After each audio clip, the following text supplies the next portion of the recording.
Good morning students. आज हम हमारे BEd first year pedagogy of political science के अंदर जो हमारा टॉपिक चल रहा था विधि के अंदर कहानी कथन विधि, इसको कंटिन्यू करेंगे। कहानी कथन विधि में हमने जाना था कि कहानी कथन विधि होती क्या है। तो प्राथमिक स्तर पर यह विधि काफी अहम होती है, इसके बारे में हमने समझा था और किस तरीके से अध्यापक कहानी के माध्यम से बच्चों को ज्ञान करता है, यानी उसके ज्ञान का संचार करता है, बच्चों को पढ़ाता है। तो स्टोरी टेलिंग मेथड में हम किसी न किसी स्टोरी के माध्यम से बच्चों को टीचिंग का कार्य करते हैं।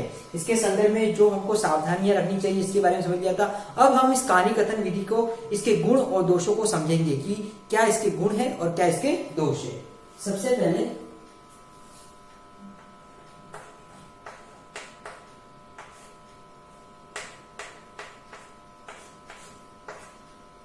कहानी कथन विधि, इसकी अहमियत और इसकी उपयोगिता, इसके गुणों से हम समझ पाएंगे कि किस तरीके से ये विधि काफी अपना प्रभाव सिद्ध करती है। जैसे कि पहला है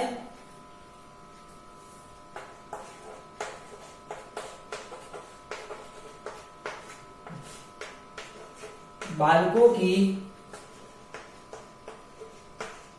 रुचि एवं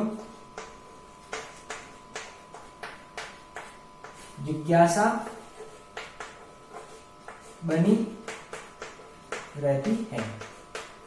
इस विधि की उपयोगिता हमको इस बात से लग जाती है, इसके गुण बताती है कि इस विधि से बच्चों की जिज्ञासा और रुचि बढ़ती है, क्योंकि कहानी सुनना हर किसी की अपने आप में इंटरेस्ट होता है, जिज्ञासा होती है और बच्चों के लिए तो काफी यह अहम साबित हो जाता है और बच्चों के लिए काफी महत्वपूर्ण भी होता है। तो बच्चों को कहानी सुनना, कहानी के अंदर के जो विभिन्न पात्र होते हैं, विभिन्न घटनाएं होती है, उससे काफी अंदर ही अंदर इंटरेस्ट क्रिएट होता है और एक जिज्ञासा बनती है कि और उसको अच्छे जाने और कहानियां समझे। तो इस तरीके से बच्चों में जिज्ञासा रुचि का निर्माण होगा तो कहानी कथन विधि की सार्थकता सिद्ध होगी और इस सार्थकता के साथ ही बच्चों को बेहतर नॉलेज दिया जाता है। इसलिए इस विधि में बच्चों की रुचि और जिज्ञासा बनी हुई रहती है।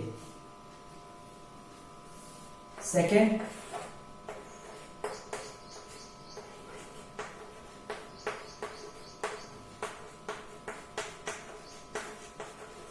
यह मनोवैज्ञानिक विधि है। कहानी कथन विधि अपने आप में मनोवैज्ञानिक है, ठीक है। मनोवैज्ञानिक यानी बच्चों की मानसिकता विकसित करती है और बच्चों में तर्क वितर्क करने की क्षमता का विकास होती है। बच्चों की मानसिकता को समझते हुए, हम बच्चों की बाल केंद्र समझते हुए इस विधि का प्रयोग करते हैं तो बेस्ट रूप से मनोवैज्ञानिक विधि के तौर पर ये सामने आती है और बच्चों के शिक्षण को प्रभावी बनाती है। फिर थर्ड है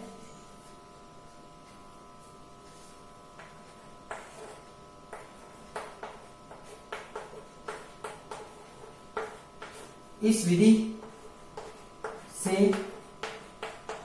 ज्ञान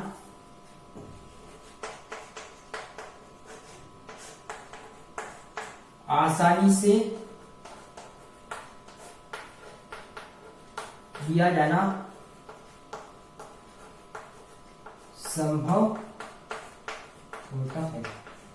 इस विधि की सफलता हमको इस बात से लग जाती है कि बच्चों को जो नॉलेज दिया जाता है, ज्ञान, वो काफी आसानी से दिया जाता है, क्योंकि कहानी के माध्यम से जैसे कि हमने जाना बच्चों में क्या होती है, जिज्ञासा और रुचि का निर्माण होता है, ठीक है। रुचि और जिज्ञासा बनती है तो जब बच्चों की रुचि और जिज्ञासा बनेगी तो बच्चों का ध्यान पूरी तरह से कक्षा शिक्षण में बना हुआ रहेगा, अध्यापक पर रहेगा, वो क्या कह रहे हैं इस बात पे पूरा गौर करेंगे। जब ये सब बातें बनेगी, जब बच्चों का ध्यान केंद्रित होगा, बच्चों के अंदर एक्टिवनेस बनी हुई रहेगी, तो हम कह सकते हैं कि ज्ञान काफी आसानी से दिया जाता है। इसके साथ इसके और गुण है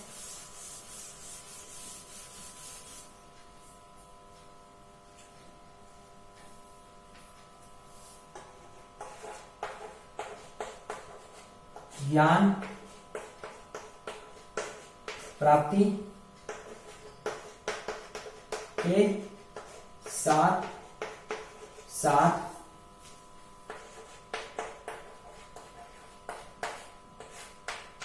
बालकों का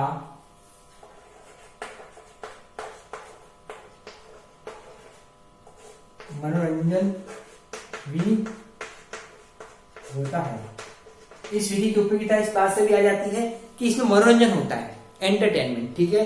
क्योंकि कहानी अपने आप में मनोरंजन प्रदान करती है। कहानी से दो बातें, तो मनोरंजन भी होता है और उससे हमको प्रेरणा मिलती है, सीख भी मिलती है, और वो सीख हम हमारे जीवन में आत्मसात करते हैं, उसको अनुसरण करते हैं, तो हमारा जीवन बेहतर बना सकते हैं, क्योंकि वो हमारे लिए ज्ञानवर्धक होती है। तो इस तरीके से ज्ञानवर्धक तो होती है, साथ बच्चों के अंदर मनोरंजन पैदा करती है। जब बच्चों को कहानी सुनने को मिलती है तो वो काफी एक्साइटेड हो जाते हैं। इसलिए हम देखते हैं बचपन में वो दादा दादी या जिनसे कहानी सुनने को मिलती है उनके प्रति ज्यादा आकर्षित रहते हैं, तो बच्चों को इससे मनोरंजन मिलता है।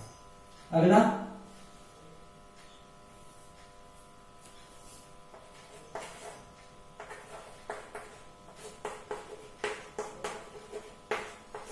इस विधि से नीरस और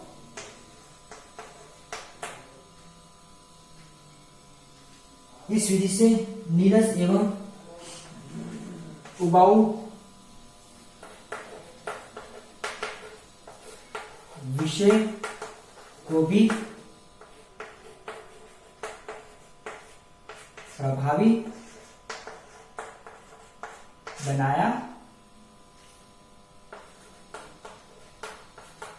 जाता है। कुछ विषय ऐसे होते हैं जो बच्चों को काफी नीरस और बोरियत प्रदान करते हैं, तो ऐसा नहीं है कि विषय नीरस और बोरियत होती है, बस उसको पढ़ाने का तरीका होना चाहिए। ठीक है, तो इस तरीके से कहानी कथन विधि के माध्यम से हम विषय को अगर कहानी के माध्यम से पढ़ाएंगे तो बच्चों के अंदर क्या होगा, बच्चों के अंदर नीरस और जो उबाऊपन है वो उसका दूर होगा और विषय काफी इंटरेस्टिंग और रोचक बनेगा। इसके साथ ही इसकी और विशेषता है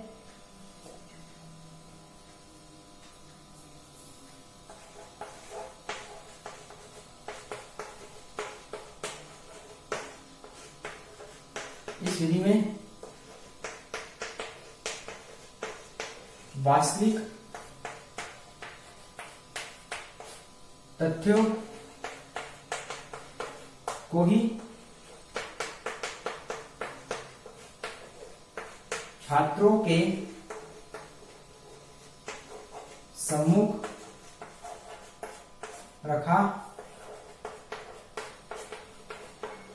जाता है। जो वास्तविक तथ्य है, यानी कि जो तथ्य जो बच्चों को वास्तविक तौर पर जानना होता है, समझना होता है, जैसे महापुरुषों की घटनाएं, कहानियां, महापुरुषों की वाक्यांश, ठीक है ना, महापुरुषों की जीवनी, तो इस तरह से वास्तविक तथ्यों क्या हम उसको सम्मुख रख के और कहानी कथन विधि से बच्चों को पढ़ाएंगे। और अंतिम है छात्र कक्षा में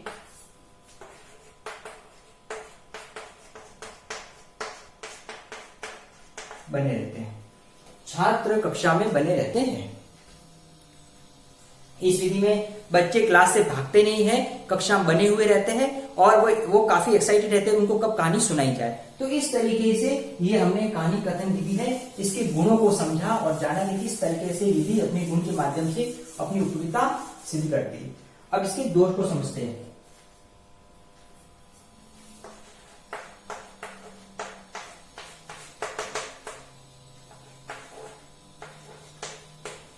सभी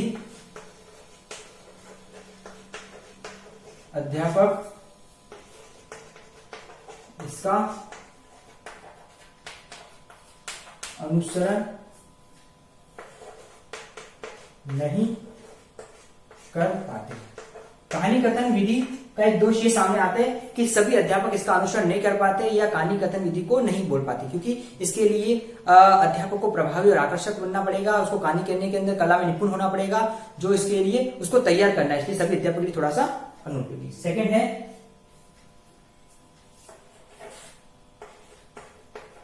उच्च स्तर पर कठिन। कहानी कथन विधि उच्च स्तर पर काफी कठिन है, क्योंकि ये ज्यादातर प्राइमरी लेवल, प्राथमिक स्तर पर तो इसका प्रयोग किया जा सकता है, क्योंकि कहानी कथन विधि से हम बच्चों को पढ़ाना चाहते हैं। तो इस तरीके से हमने जाना कि कहानी कथन विधि के गुण और दोष क्या है और किस तरीके से ये विधि काफी उपयोगी तौर पर हम मान सकते हैं। तो इसके दोषों और गुणों को समझने के बाद नहीं कह सकते कि ये विधि काफी आकर्षक प्रभावी है, और बाल केंद्रिता और मनोवैज्ञानिकता को समझते हुए हम प्राथमिक लेवल पर हमको इस विधि का प्रयोग करना ही चाहिए। अब इससे रिगार्डिंग आपका असाइनमेंट है, कहानी कथन विधि के गुण एवं